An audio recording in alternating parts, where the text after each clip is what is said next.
Baik, Assalamualaikum warahmatullahi wabarakatuh. Perkenalkan, nama saya Rahma Fauzi Aziz dari kelas TI 21A2 dengan NIM 31211166. Di sini saya akan mempresentasikan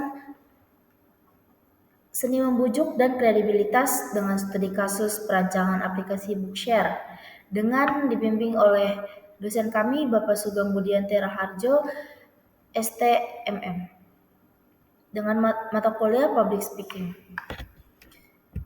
Baik, selanjutnya di sini ada agenda yang akan saya presentasikan. Yang pertama ada seni membujuk, yang kedua ada tujuan dan ruang lingkup, yang ketiga ada rencana kerja dan metodologi, yang keempat ada manajemen risiko, dan yang terakhir ada manfaat dan keuntungan. Baik, selanjutnya ada materi.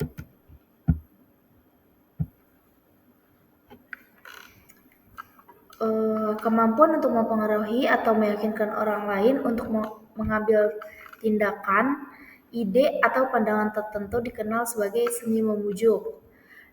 Ini mencakup penggunaan sebagai strategi komunikasi yang efektif, seperti argumen logis, presentasi yang baik atau menarik, dan daya tarik yang emosional.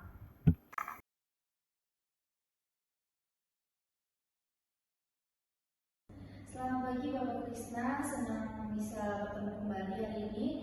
Saya ingin membahas bagaimana kita bisa meningkatkan kinerja Bookshare. Selamat pagi Bu Rahma. Ya, saya juga tertarik untuk mendengar pendapat Anda. Apa yang Anda punya?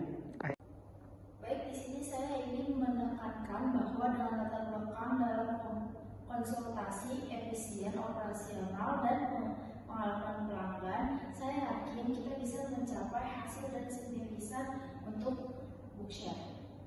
Lalu, bagaimana kita yakin bahwasanya rencana ini akan berhasil? Kami ingin memberikan pengalaman yang luar biasa bagi pelanggan kami. Ini bukan hanya tentang efisiensi, tapi juga tentang menghadirkan kebahagiaan dan kepuasan pelanggan kami.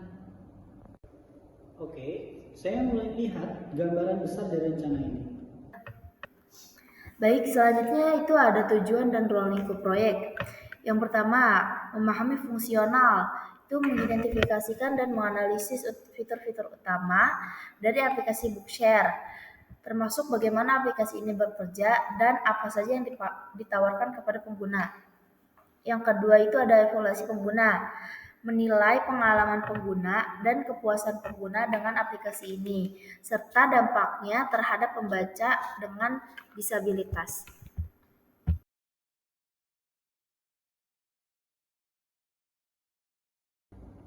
Baik, selanjutnya saya ingin membahas rencana kerja dan metodologi proyek kita. Ada 3 tahapan yang pertama. Yang pertama persiapan dan perencanaan, yang kedua pengembangan, yang ketiga uji coba dan penyesuaian lanjutan. Apakah Bapak bersedia untuk meluangkan waktu pembahasannya? Baik, tentu saya punya waktu. Mari kita mulai dengan tahap pertama. Baik, tahapan yang pertama adalah persiapan dan perencanaan. Di sini kita akan menentukan tujuan proyek, mengumpulkan kebutuhan, dan membuat jadwal kerja. Apa ada yang ingin Bapak tambahkan atau tanyakan mengenai tahapan ini? No, tidak ada tambahan. Saya sangat setuju, penting sekali untuk memiliki rencana yang jelas sebelum memulai.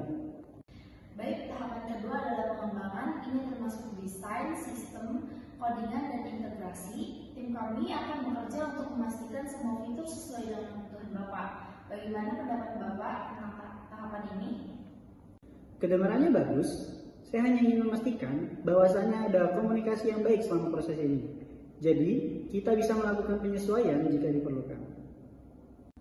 Tentu kami akan terus berkomunikasi dengan Bapak secara rutin. Tahap ketiga adalah uji coba dan penyesuaian lanjutan. Setelah sistem dikembangkan, kita akan melakukan uji coba untuk memastikan semuanya berjalan dengan baik. Jika ada masalah atau perlu penyesuaian, kita akan menanganinya di tahap ini. Baik, selanjutnya saya akan menjelaskan tentang rencana kerja dan metodologi. Yang pertama itu di minggu 1 sampai minggu 3 kita mengumpulkan informasi dasar dan merumuskan tujuan penelitian. Yang kedua itu ada di minggu 4 sampai minggu 8 kita mengumpulkan data primer Selanjutnya, minggu ke-9 sampai minggu ke-12 kita menganalisis data menggunakan metode kualitatif dan kuantitatif. Yang keempat, kita mengevaluasi dan penyusunan laporan di minggu ke-13 sampai minggu 16. Itu evaluasi temuan dan menyusun draft, review, dan finalis laporan.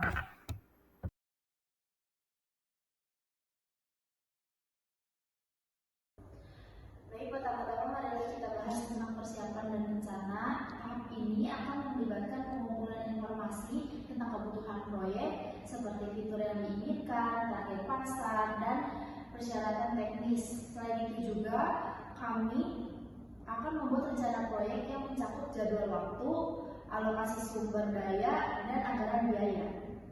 Ya, I see. Itu terdengar seperti langkah yang sangat penting untuk memastikan bahwasannya proyek ini berjalan dengan lancar. Sekarang, bagaimana dengan tahap pengembangan? Baik, tahap pengembangan akan melibatkan implementasi desain dan fitur yang telah direncanakan.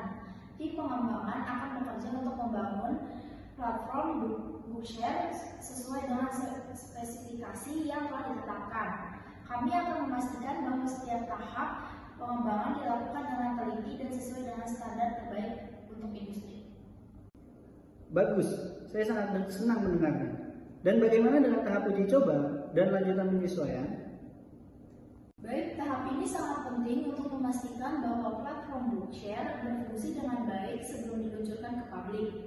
Kami akan melakukan uji coba serta menyeluruh untuk mengidentifikasikan dan memperbaiki setiap bug atau masalah yang mungkin muncul. Selain itu, kami juga mempertimbangkan umpan balik dari penguji coba untuk membuat penyesuaian terakhir sebelum peluncuran resmi.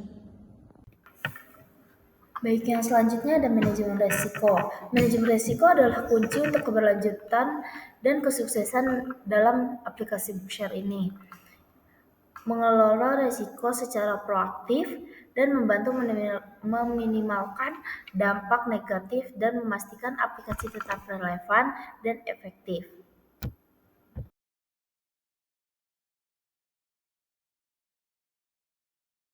Baik, selanjutnya mari kita bicarakan tentang strategi penanganan risiko. Ini adalah rencana yang kita buat untuk menghadapi risiko-risiko yang mungkin timbul. Misalnya, kita bisa mengidentifikasikan risiko kehilangan, stokan pencurian, atau kerusakan akibat kebakaran. Strategi penanganannya bisa berupa pemasangan sistem keamanan yang lebih baik atau asuransi untuk perlindungan barang. Oke, jadi kita membuat rencana khusus untuk setiap risiko yang mungkin terjadi. Ya, tepat sekali. Dan yang keduanya adalah prosedur penanganan masalah. Ini lebih kepada langkah konkret yang harus diambil jika risiko tersebut benar-benar terjadi.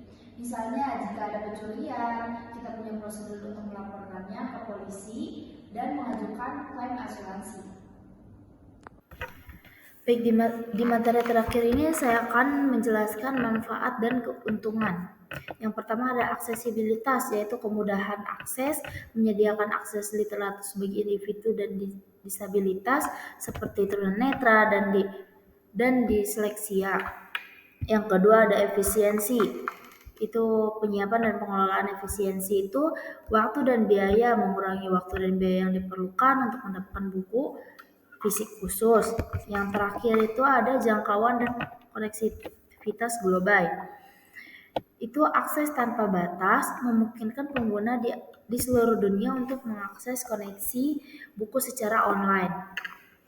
Baik, sekian saja presentasi dari saya. Kurang lebihnya mohon dimaafkan. Wabillahi taufiq wal hidayah. Wassalamualaikum warahmatullahi wabarakatuh.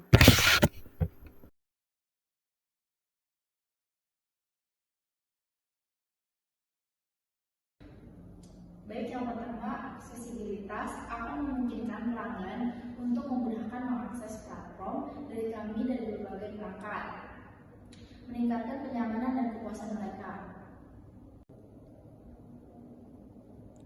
Lalu, bagaimana efisiensi berperan dalam hal ini?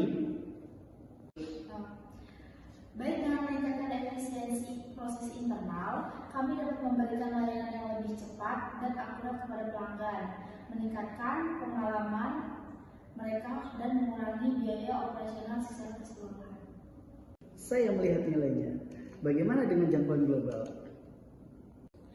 Baik, dengan jangkauan global, kami dapat menarik pelanggan dari berbagai belahan dunia, meningkatkan basis pelanggan kami, membuka peluang baru untuk pertumbuhan bisnis. Terima kasih.